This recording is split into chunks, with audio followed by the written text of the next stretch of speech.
কেউ যদি আল্লাহর গোলাম হয়ে যায়, কেউ যদি মুহাম্মাদের গোলাম হয়ে যায়, পশ্চিমকালে তার লোকসান হতে পারে না, লস হতে পারে না।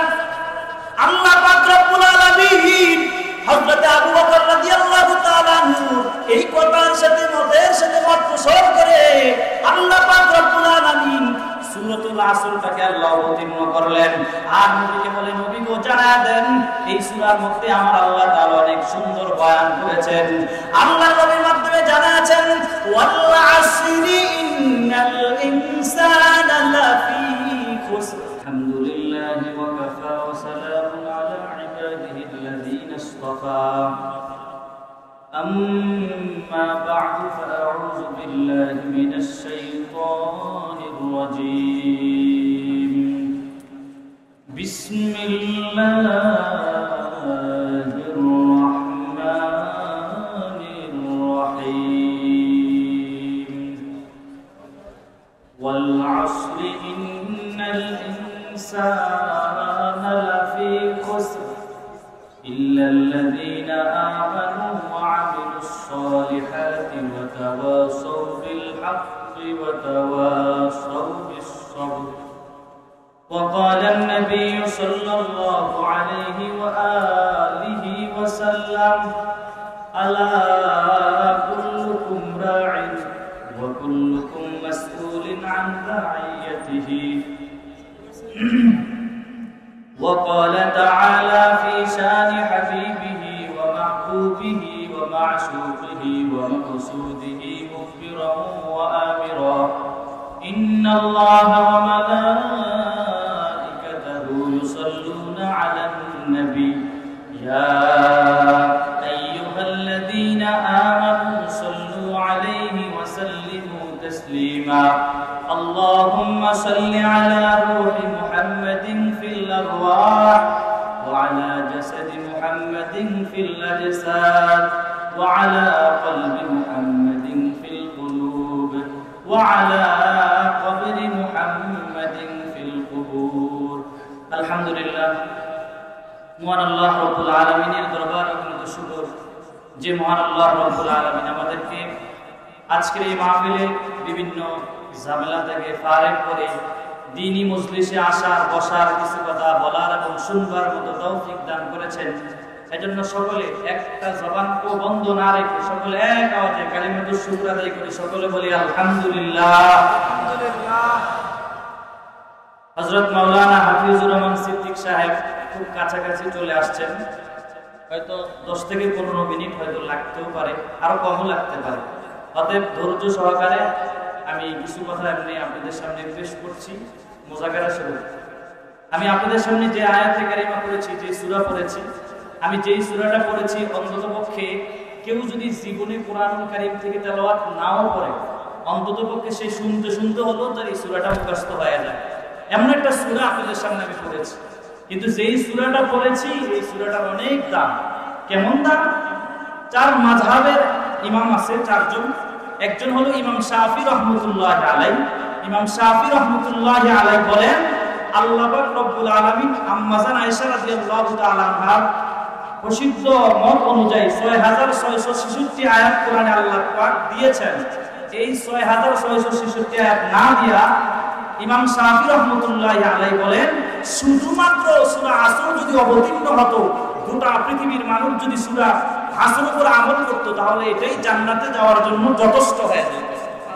এত দামি একটা সূরা। ছোট সূরা হলো, তার ভিতরে অনেক আল্লাহ পাক অনেক মর্যাদা বয়ান করেছেন। এটা আল্লাহ পাক কেন এই সূরাটাকে অবতীর্ণ করলেন? আবু বকর রাদিয়াল্লাহু তাআলা যেই সময় মুসলমান হন নাই, তার একজন বন্ধু ছিল মুশরিক কাফের বেদিন। সম্পর্ক অনেক ভালো ছিল। আবু বকর রাদিয়াল্লাহু তাআলা যখন মায়ার নবীর হাতে কালেমা গ্রহণ করে ফেলেছে, কালেমা গ্রহণ করার পরে এবার কিন্তু তার বন্ধুর সাথে যে সম্পর্ক, ইসলাম ধর্ম গ্রহণ করার আগে যে ভালো একটা বন্ধুত্বের সম্পর্ক ছিল, এই সম্পর্ক আবু বকর রাদিয়াল্লাহু তাআলা মুসলমান হওয়ার পরেও ভালো ছিল। কিন্তু এই সময় আবু বকর রাদিয়াল্লাহু তাআলা আনহু যত মুসলমান হয়ে গেছি, এই কারণে বন্ধু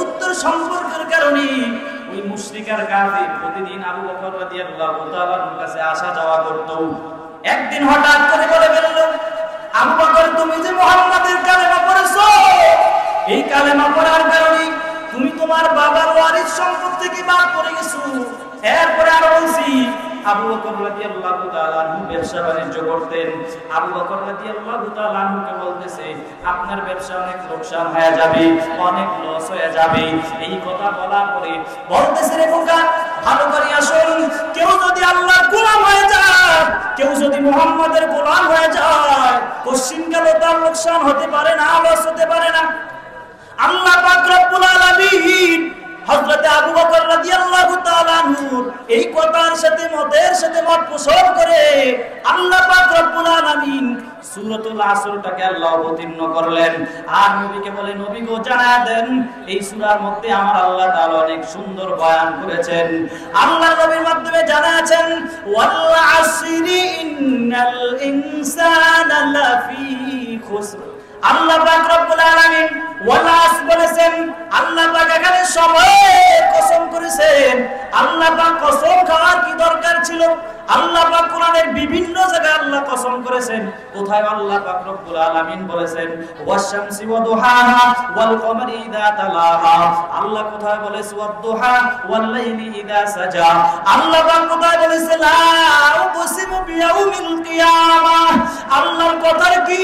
আল্লাহর কথা সবাই মানে, এরপর আল্লাহ কেন কসম খাইলেন? এই আপনারাই বলবেন, বলেন তো বাবা, আল্লাহর কথার মধ্যে কোনো সন্দেহ আছে নাকি? আল্লাহর কথার মধ্যে কোনো সন্দেহ নাই। এরপর আল্লাহ পাক কেন আল্লাহ কসম খাইলেন? আল্লাহ পাক বলেন কসম এই কারণে খাইলাম। আল্লাহ পাক বুঝা দিলেন এটার যে একটা গুরুত্বপূর্ণ সময়, একটা গুরুত্বপূর্ণ এই সময়ের বড় দাম, বড় দাম। এই সময়ের যারা গুরুত্ব দিবে, দুনিয়ার লাইনে কেউ যদি সবাইকে দাম দেয়, আল্লাহ পাক তাকে দামি বানা দিবেন।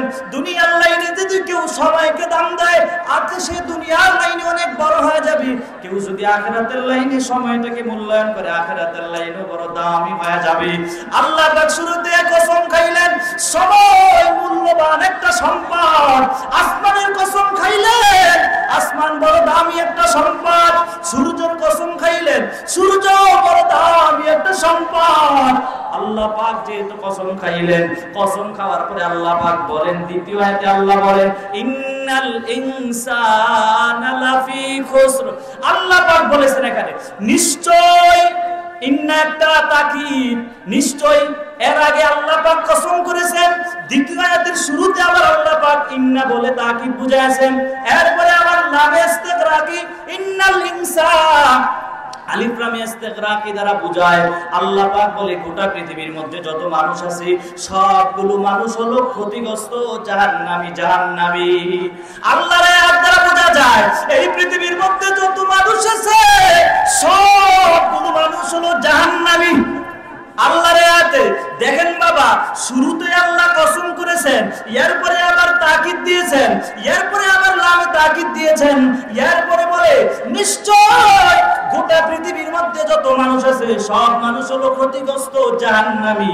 এটা বলার পরে আল্লাহ পাক বলেন, একটা ব্রেকেট লাগায় আল্লাহ বলে ইল্লাল্লাযীনা আমানু ওয়া আমিলুস সলিহাত। এটা বলে আল্লাহ পাক একটা বুঝা দিলেন, তবে 4 গুণওয়ালা মানুষ ব্যতীত, 4 গুণওয়ালা মানুষ ব্যতীত এরা জাহান্নামে যাবে না। 4 গুণওয়ালার ব্যাপারে প্রথম যেই দুটো গুণ আছে, ইল্লাল্লাযীনা আমানু, 1 নম্বর হলো ঈমান। কি? 1 নম্বর হলো ঈমান, 2 নম্বর হলো আমিলুস সলিহাত, নেক আমলের কথা আল্লাহ পাক বলেছেন। এই দুটো গুণ আমার আল্লাহর সাথে সম্পৃক্ত। এটা হলো আল্লাহর হক, এটা আল্লাহর হক। যদি আল্লাহর হকের ব্যাপারে যদি আপনি কোন উল্টা পাল্টা করেন, আল্লাহর কাছে মাফ চাইলে আমার আল্লাহ মাফ করে দিবেন। কিন্তু বান্দার হক, দ্বিতীয়তে যে 2 গুণের কথা আমার আল্লাহ বলেছেন, ওয়াতাওয়াসাউ বিল হাক্কি ওয়াতাওয়াসাউ বিস সবর, যেটা বাংলা ভাষায় বলা হয় সৎ কাজের আদেশ করা, অসৎ কাজ থেকে মানুষকে বারণ করা। এই দুটা কথা বলেছেন, এই দুটা হলো বান্দার হক। মানে ঈমান আর আমল আপনি নিজে করলে চলবে না রে ভাই, আপনার পার্শ্ববর্তী, আপনার যে এলাকার মানুষ আছে এদেরকে বাঁচানো লাগবে। ভিন্ন আয়াতে আল্লাহ বলে ইয়া আইয়ুহাল্লাযীনা আমানু কু আনফুসাকুম ওয়া আহলিকুম নারা।